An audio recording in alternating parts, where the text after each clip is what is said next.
दोस्तों, आज हम डिफरेंस बताएंगे एंड्रोलॉजिस्ट और सेक्सोलॉजिस्ट के में बीच में क्या होता है।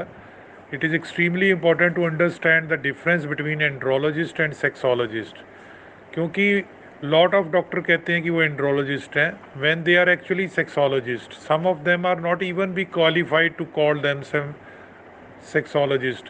कहीं तो इतने भी क्वालिफाई नहीं होते कि उनको सेक्सोलॉजिस्ट कहा जाए।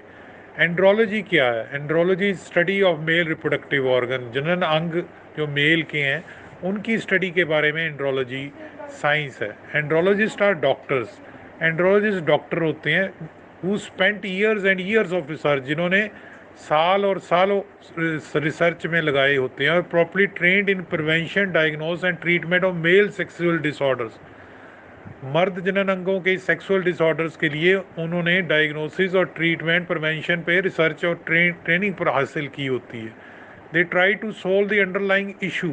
वो जो बीमारी के अंदरूनी इटियोलॉजी को सॉल्व करने की कोशिश करते हैं, which could be impacting male sexual function, जो कि मर्दाना सेक्सुअल फंक्शन को प्रभावित कर रहा हो, and attempt to treat those in turn treating the sexual dysfunction, और इसी फंक्शन को ट्रीट करते हुए डिसफंक्शन को ट्रीट करते हैं। However there are few licensed andrologist in India. पूरे इंडिया में एंड्रोलॉजिस्ट लाइसेंस शुदा बहुत कम है। In city like Mumbai, Bombay जैसी सिटी में ratio to specialist andrologist to man suffering from sex disorder is almost 1:25,000। एक एंड्रोलॉजिस्ट और 25,000 बॉम्बे में मरीज है सेक्स से प्रभावित। This makes it difficult to always find an andrologist near you. तो ये बहुत मुश्किल हो जाती है कि आपके नज़दीक कोई एंड्रोलॉजिस्ट मिले। दिस इज़ वेयर सेक्सोलॉजिस्ट कम इन, और यही कारण है कि सेक्सोलॉजिस्ट पैदा हो जाते हैं। Sexologist are train to understand human sexuality. तो जो सेक्सोलॉजिस्ट हैं वो ह्यूमन सेक्सुअलिटी को स्टडी करते हैं, फंक्शन को करते हैं, how things could go wrong, और कहाँ पे गड़बड़ हो गई। While sexologist is not medically recognise term. Sexologist जो है मेडिकल रिकोगनाइज टर्म नहीं है। There are a good number of urologist.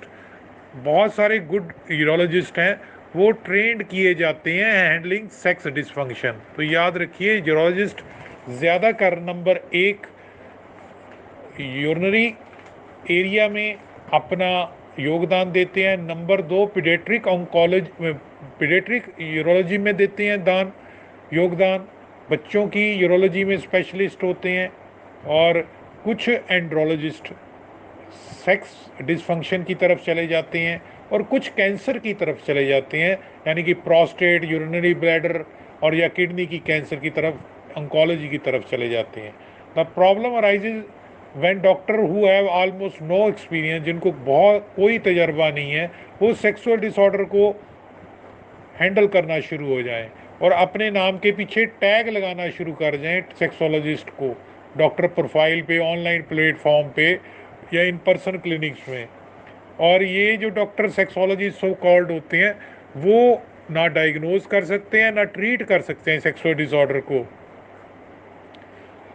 I would suggest you that मैं सजेस्ट करूँगा कि आप क्रेडेंशियल डॉक्टर के ज़रूर चेक कीजिए कंसल्ट करने से पहले, और इससे आपको पता लग जाएगा, क्योंकि बहुत आयुर्वेदिक डॉक्टर, बहुत बीएमएस डॉक्टर इस चीज़ को एंड्रोलॉजिस्ट के तौर पे प्रोजेक्ट करते हैं।